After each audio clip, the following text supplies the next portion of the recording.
নমস্কার, আমি সুদীপ্তা। এভি নিউজে আপনাদের সকলকে স্বাগত। প্রথমেই চোখ রাখবো নিউজ হেডলাইন্সে।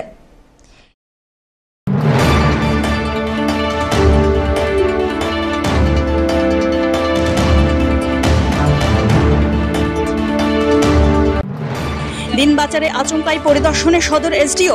করলা নদীতে থার্মোকল বজ্র ফেলা নিয়ে কড়া বার্তা।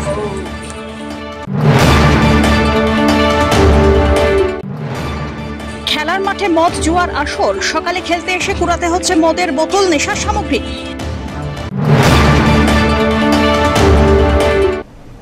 এবার আসছে বিস্তারিত সংবাদে। দিনবাজারে আচমকা পরিদর্শনে সদর এসডিও। করলা নদীতে থার্মোকল তথা বজ্র পদার্থ ফেলা নিয়ে কড়া বার্তা। শুক্রবার জলপাইগুড়ি শহরের দিনবাজার এলাকায় ফের আচমকা পরিদর্শনে এলেন সদর মহকুমা শাসক তমজিৎ চক্রবর্তী। তবে এবারের ভিজিট ছিল একটু আলাদা। নিত্য প্রয়োজনীয় দ্রব্যের মূল্য বৃদ্ধি নিয়ে নয়, এবার তার নজর ছিল পরিবেশ দূষণ ও জনসুরক্ষার দিকে। বিশেষত করলা নদীতে ব্যবসায়ীদের দ্বারা ফেলা থার্মোকল, প্লাস্টিক, বজ্র নিয়ে পর্যবেক্ষণে উঠে আসে একাংশের ব্যবসায়ী তাদের দোকানের থার্মোকল, প্লাস্টিক সামগ্রী সরাসরি নদীতে ফেলে দিচ্ছেন, যার ফলে নদী দূষণের পাশাপাশি অগ্নিকাণ্ডের আশঙ্কাও বাড়ছে। এদিকে করলা সেতুর নিচে জমতে থাকা আবর্জনার স্তূপ থেকে এর আগেও একাধিকবার আগুন লাগার ঘটনা ঘটেছে। এই পরিস্থিতিতে ব্যবসায়ীদের উদ্দেশ্যে স্পষ্ট বার্তা দেন এসডিও। তিনি জানান, বজ্র নির্দিষ্ট স্থানেই ফেলতে হবে, নদীতে নয়। বাজার এলাকার পরিবেশ এবং নিরাপত্তা বজায় রাখতে প্রশাসনের পক্ষ থেকে ভবিষ্যতে আরও নজরদারি চালানো হবে বলে ইঙ্গিত দেওয়া হয়।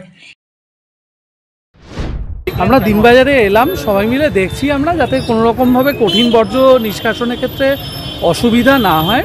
প্লাস্টিক বর্জ্য এবং থার্মোকল এগুলো নিয়ে আমরা একটা সমীক্ষা করছি, নিরীক্ষণ করছি। সকল সহনাগরিকবৃন্দকে সচেতন করা হচ্ছে। আমরা আমাদের জলপাইগুড়ি শহরকে মাননীয় মুখ্যমন্ত্রী যেরকম বলেন, উত্তরবঙ্গের যে সৌন্দর্যের কথা বলেন, জলপাইগুড়ি শহরকে, জলপাইগুড়ি পৌরসভাকে কেন্দ্রবিন্দুতে রেখে সকলে মিলে আমরা সুন্দর রাখতে চাই, এটুকুই আমাদের প্রয়াস। প্লাস্টিক কি ব্যান করলেন বা কোনো বললেন? এ বিষয়ে রাজ্য সরকারের যা নির্দেশিকা আছে ব্যাস ওটাই, আর তো আমার নতুন করে কিছু বলার নেই। আমরা সেটাকেই এনফোর্স করতে চাইছি, মানুষ যাতে সেটা পালন করেন, রাজ্য সরকারের নির্দেশগুলো এইগুলোই। এদিনের এই অভিযানে পুরসভার আধিকারিক ও কর্মীরা উপস্থিত ছিলেন। পাশাপাশি স্থানীয় ব্যবসায়ী, ওয়ার্ড প্রতিনিধি নিপু সাহা কি বললেন শুনুন। আজকে এসডিও সাহেব আসছিলেন আর আমাদের পৌরসভা ইও সাহেব আসছিলেন মাঝবাজারে ওই থার্মোকল নিয়ে। থার্মোকল যেহেতু নদীতে অনেক সময় পড়ে যাচ্ছে, সেই ব্যাপারটা নিয়ে আসে। থার্মোকল বন্ধ করতে হবে। এর আগে আমরা 26 তারিখে এসডিও সাহেব মিটিংয়ে একটা ডাকছিলাম, ব্যবসায়ী সমিতির পক্ষ থেকে গেছিলাম। সেখানে আলোচনা হয়েছিল কি থার্মোকল টোটালি ফেলানো যাবে না, নদীর ধারে রাখা যাবে না, আর থার্মোকল ডাস্টবিনে ফেলা দিয়ে পৌরসভা নিয়ে চলে যাবে। প্লাস্টিক তো আগেরই বার্তা দেওয়া আছে, রাজ্য সরকার সুপ্রিম কোর্টের অর্ডারই আছে প্লাস্টিক বর্জনের ব্যাপারে। সেই কথাটা বললেন, প্লাস্টিকটা যাতে আস্তে আস্তে ওনারা বললেন একটা মাইকিং টাইকিং করবেন। তারপরে ব্যবসায়ীদেরও আমাদেরও বলে গেলেন, আপনারা ব্যবসার তরফ থেকে যেটা মাইকিং করা, অ্যাওয়ারনেস করবেন। আমরা বললাম ঠিক আছে, আমরা মিটিং করে ওটা করার ব্যবস্থা। ধীমান রায়ের রিপোর্ট।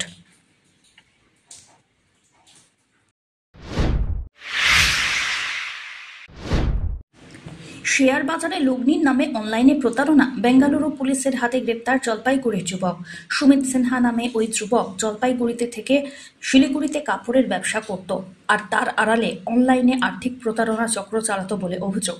গত ফেব্রুয়ারি মাসে বেঙ্গালুরু ইস্ট ডিভিশনের সাইবার থানায় একটি মামলা দায়ের হয়। তারই তদন্তে নেমে জলপাইগুড়িতে আসে বেঙ্গালুরু পুলিশ। অভিযুক্ত সুমিত সিনহা থেকে গ্রেপ্তার করে জলপাইগুড়ি আদালতে হাজির করে ট্রানজিট রিমান্ডের আবেদন জানানো হয়। আদালত 5 দিনের ট্রানজিট রিমান্ড মঞ্জুর করেছে বলে জলপাইগুড়ি আদালতের সহকারী সরকারি আইনজীবী মৃন্ময় বন্দ্যোপাধ্যায় জানান। অ্যাকচুয়ালি এটা ট্রানজিট রিমান্ড হয়েছে, এমনি রিমান্ড না। এটা ব্যাঙ্গালোরে একটা সাইবার ফ্রডের একটা কেস রেজিস্টার হয়েছিল। সেটা যে ওয়ান্টেড অ্যাকিউজ ছিল, সে জলপাইগুড়িতে যেহেতু ধরা পড়েছে, জলপাইগুড়ি থেকে ওকে ব্যাঙ্গালোর নিয়ে যাওয়ার জন্য ব্যাঙ্গালোরের যে পুলিশ 5 দিনের একটা ট্রানজিট রিমান্ডের প্রেয়ার করেছিল, সেটা অ্যালাউ হয়েছে। অর্থাৎ এখান থেকে তাকে নিয়ে ওখানে 45 যে ম্যাজিস্ট্রেট কোর্ট ব্যাঙ্গালোর, সেখানে প্রোডাকশন হয়। অভিযোগটা কি ছিল? মূলত সাইবার ফ্রড, অর্থাৎ প্রায় 16 লাখ টাকা একটা অ্যাকাউন্ট ট্রান্সফারের অ্যালিগেশন আছে। পিনাকি শীলের রিপোর্ট।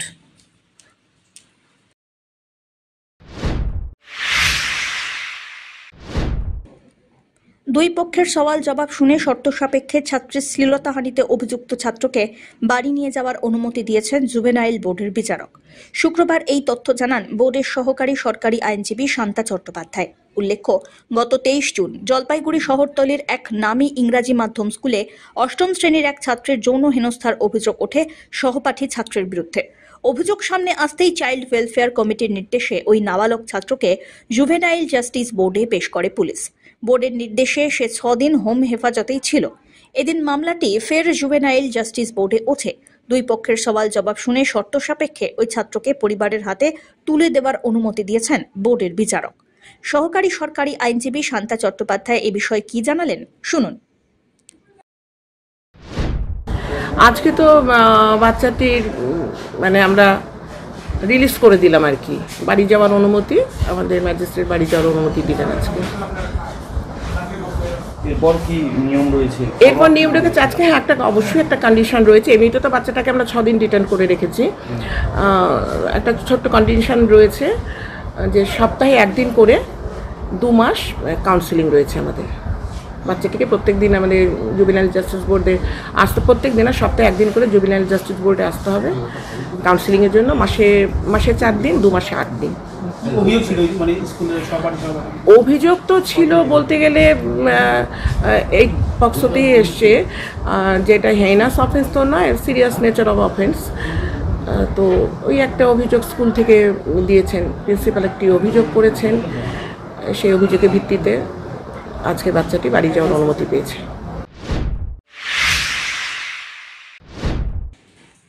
নিয়ন্ত্রণ হারিয়ে রাস্তার পাশে উল্টে গেল মুরগি বোঝাই গাড়ি। শুক্রবার এই দুর্ঘটনা ঘটে আমবাড়ি বেলাকোবা রাজ্য সড়কের শিকারপুর গ্রাম পঞ্চায়েতের অন্তর্গত সরকারপাড়া এলাকায়।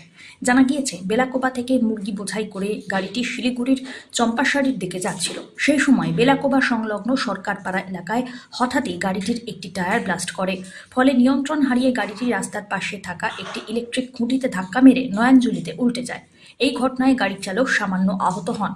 খবর পেয়ে দ্রুতই ঘটনাস্থলে পৌঁছয় বেলাকোবা ফাঁড়ির পুলিশ গাড়িটিকে উদ্ধার করে ঘটনার তদন্ত শুরু করেছে।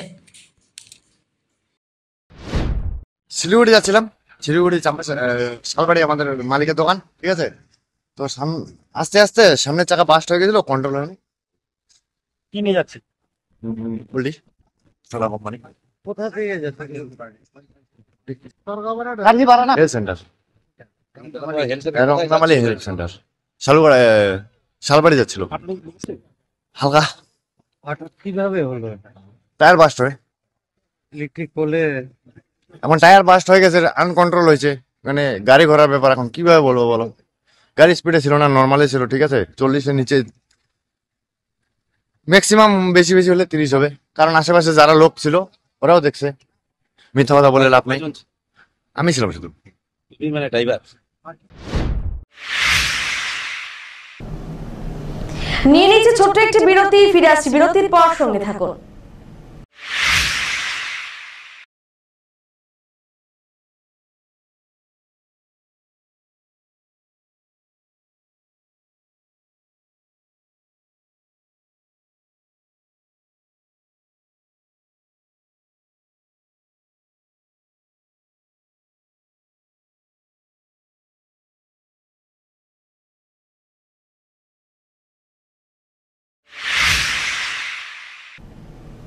ফিরে এলাম বিরতির পর। বিজেপির পঞ্চায়েত সদস্য সহ 30 জন বিজেপি ছেড়ে তৃণমূলে যোগদান করলেন। রাজগঞ্জের পানিকৌড়ি গ্রাম পঞ্চায়েতের 18/93 নম্বর বুথের পঞ্চায়েত সদস্যা হিমানী মণ্ডল, তাঁর স্বামী বিকাশ মণ্ডল সহ প্রায় 30 জন তৃণমূলে যোগদান করেন। শুক্রবার রাজগঞ্জের বিধায়ক তথা তৃণমূলের জলপাইগুড়ি জেলার চেয়ারম্যান খগেশ্বর রায়ের বাড়িতে এক অনুষ্ঠানের মাধ্যমে বিজেপির পঞ্চায়েত সদস্যা এবং তার স্বামী বিকাশ মণ্ডল সহ অন্যান্যদের হাতে দলীয় পতাকা তুলে দেন খগেশ্বর রায়। রাজগঞ্জের বিধায়ক খগেশ্বর রায় বলেন, আগামী বছর রাজ্যে বিধানসভা ভোট। এই দিনের এই যোগদান অনুষ্ঠানে উপস্থিত ছিলেন রাজগঞ্জ পঞ্চায়েত সমিতির সভাপতি রূপালী দে সরকার, তৃণমূলের ব্লক সভাপতি অরিন্দম বন্দ্যোপাধ্যায়, পঞ্চায়েত সমিতির দলনেত্রী সর্বাণী ধারা ও গ্রাম পঞ্চায়েতের প্রধান পাপিয়া সরকার সহ তৃণমূলের স্থানীয় নেতৃবৃন্দ। সত্যি একটা আজকে আনন্দের বিষয় যে আগামী 26-এ বিধানসভা নির্বাচন এবং এই বিধানসভা নির্বাচন উপলক্ষে সারা পশ্চিমবাংলায় যেভাবে তৃণমূলের জনজোয়ার শুরু হয়েছে এবং নিশ্চয়ই দেখেছে প্রত্যেকটি জেলায় জেলায় প্রত্যেকটি ব্লকে ব্লকে বিজেপি সিপিএম কংগ্রেস দল ত্যাগ করে আমাদের তৃণমূল কংগ্রেস দলে যোগদান করেছে। এবং আপনারা দেখেছেন কয়েকদিন আগে বিন্নাগুড়ি অঞ্চলে একজন সিপিএম এর পঞ্চায়েত জিরা রায়, সেও কয়েকশো লোক নিয়ে আমাদের তৃণমূল কংগ্রেস দলে যোগদান করছে। তাই যেটা দেখছি যে আগামী 26 বিধানসভা নির্বাচন, এই যে ঢল বিরোধী দল আজকে সিপিএম কংগ্রেস বিজেপি যে যারা করে, তারা দেখছে যে মামাটি মানুষের সরকারের মুখ্যমন্ত্রী মাননীয় মমতা ব্যানার্জি যে উন্নয়ন, সেই উন্নয়নের কথা চিন্তা করে এবং বিজেপি ভারতীয় জনতা পার্টি ধাপ্পাবাজি, আজকে নরেন্দ্র মোদী 2014-2024 সে যে কথাগুলো বলেছিল বাস্তবে একটাও রূপায়িত করেনি। তার জন্য আজকে মামাটি মানুষের সরকারের মুখ্যমন্ত্রীর কথা চিন্তা করে রাজগঞ্জ বিধানসভার আজকে আনন্দের বিষয়, পানিকাউড়ি অঞ্চলে 18 নম্বর থেকে আমাদের বিজেপির পঞ্চায়েত আজকে হিমানী মণ্ডল, তার স্বামী বিকাশ মণ্ডল এবং তার যে নিতাই সরকার বিরাট ব্যবসায়ী এবং মেন যেটা হচ্ছে শুভজিৎ সরকার, তার নেতৃত্বে প্রায় আজকে আমার বাড়িতে তাই সত্যি আজকে আনন্দ বিষয়। আজকে জয়নিং সভায় আপনারা নিশ্চয়ই দেখতে পেলেন যে যারা জয়েন করেছে হিমানী মণ্ডল থেকে শুরু করে তার স্বামী আমাদের বিকাশ মণ্ডল, নিতাই সরকার, শুভজিৎ সরকার থেকে শুরু করে আরো প্রায় 30 জন বিজেপি কর্মী আজকে তৃণমূল কংগ্রেস দলে যোগদান করলো। দেখুন, পঞ্চায়েতের পঞ্চায়েত পরিচালনায় যে একটা ক্ষমতা থাকে, এই ক্ষমতাও সামান্য এবং সীমিত বললেই বলা চলে। কারণ এই কারণেই বললাম যে প্রশাসনিক স্তরে তো আছে কিছু কিছু ক্ষমতা এবং আমাদের মধ্যে পঞ্চায়েতের মধ্যেই থাকে, আর যেটা বাইরে থাকে, যেমন আপনার বলি যে পঞ্চায়েতের ঊর্ধ্বে থাকে আমাদের নেতৃত্ববৃন্দ, অর্থাৎ জেলা নেতৃত্ব থাকে, তারপরে রাজ্যের নেতৃত্ব থাকে। তো জেলা নেতৃত্বের কথাই বলি, জেলা নেতৃত্ব আমাদের সাথে যেভাবে অভব্য আচরণ এবং আমাদের রক্ষা করবে কে? জেলা নেতৃত্ব, বড় বড় নেতৃত্ব আমাদের রক্ষা করবে এবং তাই তারাই আজকে রক্ষকই ভক্ষক, সুতরাং আমাদের উপরে টর্চারিং বিভিন্ন রকম হেনস্থা করছে। তাই আমি ভারতীয় জনতা পার্টি ছেড়ে তৃণমূলে যোগদান করলাম। আপনার ভয়েই আসলেন? না, কোনো ভয় নয়। তাহলে কি করে আপনি রক্ষকের বললেন? রক্ষক ভক্ষক আমাদের যে আমরা যে পঞ্চায়েত পরিচালনা করব এবং পঞ্চায়েত পরিচালনা করতে গেলে আমাদের প্রেশার ক্রিয়েট করে রাখতেছে সবসময় আমাদের। ধর্মঘট দমন ও পুলিশি ভূমিকার বিরুদ্ধে প্রতিবাদ মিছিল জলপাইগুড়িতে। অভিযোগ, 9 জুলাই ধর্মঘটের দিন শাসক ও পুলিশের যৌথ ভূমিকা নক্কারজনক। এই ঘটনার তীব্র ধিক্কার জানিয়ে বৃহস্পতিবার সন্ধ্যায় শ্রমিক কর্মচারী সংগঠন ও ফেডারেশন সমূহের যৌথ মঞ্চের আহ্বানে শহরের বড় পোস্ট অফিস মোড়ের সামনে একটি প্রতিবাদ মিছিল জলপাইগুড়ি শহর পরিক্রমা করে। এদিনের মিছিলে উপস্থিত ছিলেন 12 জুলাই কমিটির আহ্বায়ক বাণীব্রত সাহা, কৃষক নেতা সলিল আচার্য, গোবিন্দ রায়, শ্রমিক নেতা কৃষ্ণ সেন, প্রকাশ রায়, প্রদীপ গোস্বামী প্রমুখ। এদিনের বড় পোস্ট অফিস মোড় থেকে মিছিল শুরু হয়ে টেম্পল স্ট্রিট, প্রভাত মোড়, কদমতলা, কামারপাড়া, মার্চেন্ট রোড হয়ে থানা মোড়ে পৌঁছয়। এরপর সংগঠনের তরফ থেকে বিক্ষোভ প্রদর্শন করা হয়। বিক্ষোভ কর্মসূচিতে বক্তব্য রাখেন 12 জুলাই কমিটির অন্যতম আহ্বায়ক বাণীব্রত সাহা। ভারত সাধারণ ধর্মঘটের দিন জলপাইগুড়ির পুলিশ প্রশাসন ন্যাক্কারজনক ভূমিকা পালন করেছে। তারা বিনা প্ররোচনায় ধর্মঘটী শ্রমিক কর্মচারীদেরকে গ্রেপ্তার করেছে। যাদেরকে গ্রেপ্তার করা হয়েছে তার মধ্যে অসুস্থ বয়স্ক মানুষ যেরকম ছিলেন, একইভাবে মহিলা এবং কলেজের ছাত্রছাত্রীরাও তার মধ্যে ছিলেন। এবং যাদেরকে গ্রেপ্তার করা হয়েছে তারা কোনো রকম অশান্তি তৈরি করেনি, তারা কোনো ভাঙচুর করেনি, তারা কোনো প্ররোচনাও তৈরি করেনি। শুধুমাত্র তারা মানুষের মধ্যে ধর্মঘটের প্রচার করছিল, এই জন্য তাদেরকে গ্রেপ্তার করা হয়। এর প্রতিবাদে আজকে জলপাইগুড়িতে শ্রমিক, কর্মচারী, শিক্ষক এবং বিভিন্ন গণসংগঠনের কর্মীরা একটি বিক্ষোভ মিছিলের আয়োজন করে। এই মিছিল সারা জলপাইগুড়ি পরিক্রমা করে থানা মোড়ে এসে থানা মোড় অবরুদ্ধ করে সেখানে বিক্ষোভ সভা হয়। সব্যসাচী মজুমদারের রিপোর্ট।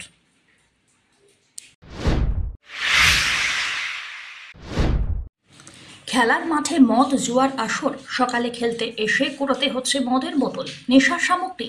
জলপাইগুড়ি শহরের মধ্যে সযত্নে তৈরি খেলার মাঠের এই পরিণতিতে রীতিমতো হতাশ এবিপিসির মাঠ এবং সংলগ্ন এলাকার বাসিন্দারা। পদক্ষেপ করুক পুলিশ, চাইছেন সকলে। জলপাইগুড়ি শহরের অন্যতম নাম এবিপিসির মাঠ, চারপাশ এতটাই সবুজে ঢাকা যে একে অক্সিজেনের ভান্ডারও বলা হয়। 2021 সালের নভেম্বর মাসে বৈকুণ্ঠপুরের জঙ্গল থেকে বেরিয়ে জলপাইগুড়ি শহরে ঢুকে পড়েছিল চোরাহাতি। শহর ঘুরে শেষে এই মাঠের পাশে সবুজের আড়ালে আশ্রয় নিয়েছিল তারা। 21 নম্বর ওয়ার্ডের অরবিন্দনগর এলাকায় এই মাঠের সঙ্গে জলপাইগুড়ির বহু মানুষের শৈশব জড়িয়ে। আজও নিয়ম করে সকাল বিকেল এই এলাকা আর আশেপাশের এলাকার মানুষ এসে জড়ো হন এখানে। কেউ শরীর চর্চা করেন, কেউ খেলেন ফুটবল, ক্রিকেট। সবুজ ঘাসে হেঁটে প্রাতঃভ্রমণ সারেন, আবার কেউ প্রাণ ভরে নিঃশ্বাস নেন। এই সবুজ ঘাসে এখন কাঁটা হয়ে বিঁধছে ভাঙা মদের বোতল, যা কুড়োতে হচ্ছে সকালে মাঠে হাঁটতে আসা, খেলতে আসা মানুষজনকে। ভাঙা কাঁচ পায়ে বিঁধে আহত হচ্ছে শিশুরা। পড়ে থাকা মদের বোতল, তাস, নেশার সামগ্রী দেখে ছোটদের মনে বাজে প্রভাব পড়ছে বলেই অভিযোগ। স্থানীয় সূত্রে খবর, সন্ধ্যা নামলেই আশেপাশের এলাকা থেকে কিছু মানুষ জড়ো হয়ে ঘটায় এমনই ঘটনা। মাঠের চারপাশে লাগানো আলো ভেঙে দেওয়া হচ্ছে। অনেক রাত্রি পর্যন্ত চলছে মদ জুয়ার আড্ডা। এই পরিস্থিতির পরিবর্তন চাইছেন সকলেই। ক্লাব কর্তৃপক্ষ, স্থানীয় কাউন্সিলর উদ্যোগী হয়েছেন। পুলিশ প্রশাসন কড়া পদক্ষেপ করলেই পরিস্থিতি বদলাবে, এমনটাই মনে করছেন সকলে। এই নিয়ে পুলিশের দ্বারস্থ হতে চলেছেন ক্লাব কর্তৃপক্ষ এবং স্থানীয় কাউন্সিলর। কি বলবেন মাঠের পরিস্থিতি? আর বলেন না, এখানে মাঠের কোনো পরিবেশই নাই। আমরা প্রতিদিন সকালবেলা মাঠে আসি, আসে বোতল কুড়াতে লাগে আমাদের। বোতল, জলের বোতল, প্লাস্টিকের গ্লাস, কুরকুরের প্যাকেট, সারা মাঠ ভর্তি থাকে প্রতিদিন। দেখুন এখানে বোতল ভাঙা পড়ে আছে। কালকে দুজনে পা কাটছে, বাচ্চাগুলো পড়ে গিয়ে পা কাটছে, সেলাই পড়ছে দুটা। প্রতিদিন মহিলাগুলো সকালবেলা আসে, মহিলাগুলোর পা কাটলো সেদিনকা, আমরা ফার্স্ট এড করে দিলাম। এই প্রতিনিয়ত ঘটনা। আমি পুলিশ প্রশাসনকে বলবো এটা দ্রুত এটা একটা স্টেপ নিতে, না হলে এই মাঠ আর মাঠ থাকবে না, এটা সমাজ বিরোধীদের আখড়া হয়ে যাবে। এরকম করে সব মাঠগুলো হারিয়ে যাচ্ছে। যাও একটা মাঠ আছে এখানে বাচ্চাগুলো খেলাধুলা করে, প্রতিদিন একই জিনিস। বাচ্চাগুলো এসে কিউরিসিটি জাগে যে এগুলো কী পড়ে আছে। তো আমরা কি উত্তর দেবো তাদেরকে যে এগুলো কী জিনিস দেখা যাচ্ছে। তো এগুলো দিনের পর দিন এই জিনিসগুলো চলছে। এখানে তারপর দেখা যাচ্ছে যে জুয়ার আসরও বসে। মাঠের মধ্যে একটা বাস দিয়ে বসার জায়গা করেছে যাতে ওখানে ভালো করে আড্ডাটা জমে। মাঠের মধ্যে কি আড্ডা মারার জায়গা? মাঠে খেলার জায়গা। এখানে তাস ছেঁড়া পড়ে আছে, অজস্র তাস ছেঁড়া। মোম জ্বালা রাত্রিবেলা, জ্বালে ওরা তাস খেলে। আপনারা যদি রাত্রিবেলা আসেন তাহলে দেখতে পারবেন জোনাকির মতো আলো জ্বলে আছে রাতের অন্ধকারে মাঠের মধ্যে। নেশার আসর, জুয়া, গাঁজা, আর এখন কি পাউডার পাওয়া যায়, ওই পাউডার খায় এখানে বসে বসে। ওই স্কুল ঘরটা যে আছে, এই ক্লাবটা, ওই ক্লাবের পিছনে সব বসে বারান্দাটাকে ভাঙছে নেশা করে। এই তো হচ্ছে অবস্থা। যে এখানে কি অবস্থা মাঠের?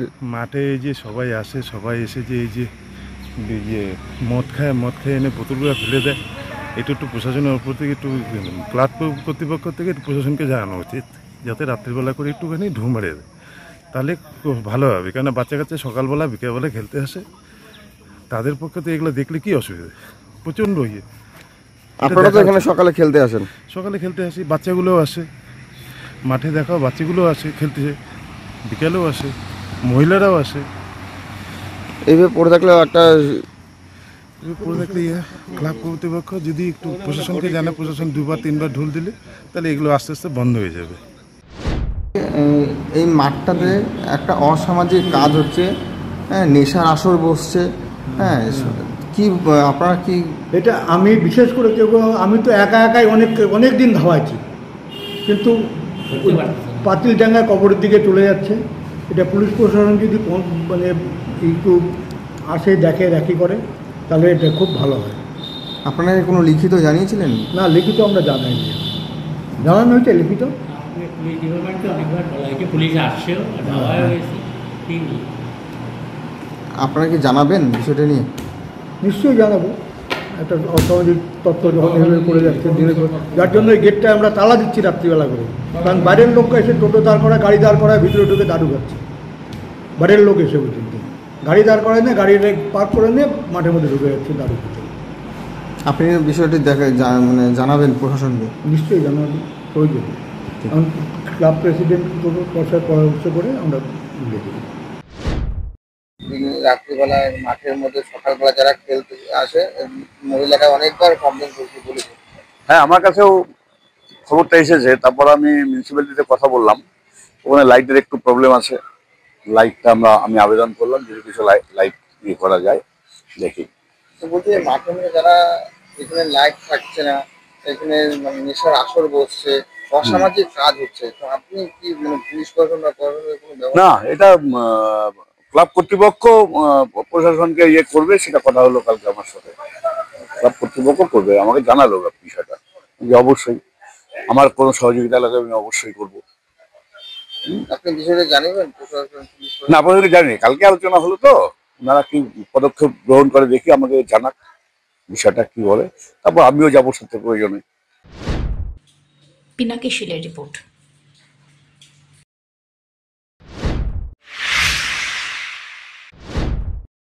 শুরু হলো জলপাইগুড়ি জেলা ক্রীড়া সংস্থা পরিচালিত প্রথম division football league 2025।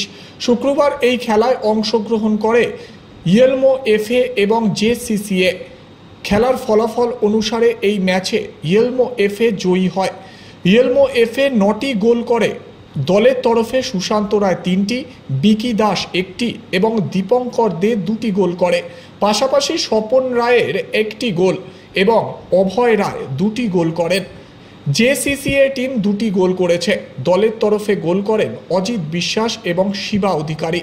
Man of the match হন ইয়েলমো এফের সুশান্ত রায়।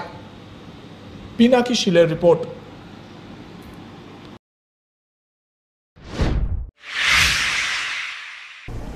শেষ করবার আগে নিউজ হেডলাইন্স আরো একবার।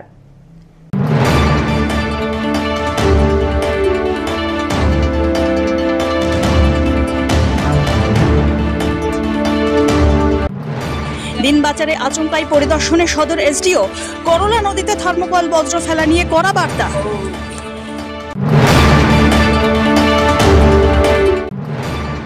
খেলার মাঠে মদ জুয়ার আসর, সকালে খেলতে এসে কুড়াতে হচ্ছে মদের বোতল, নেশার সামগ্রী।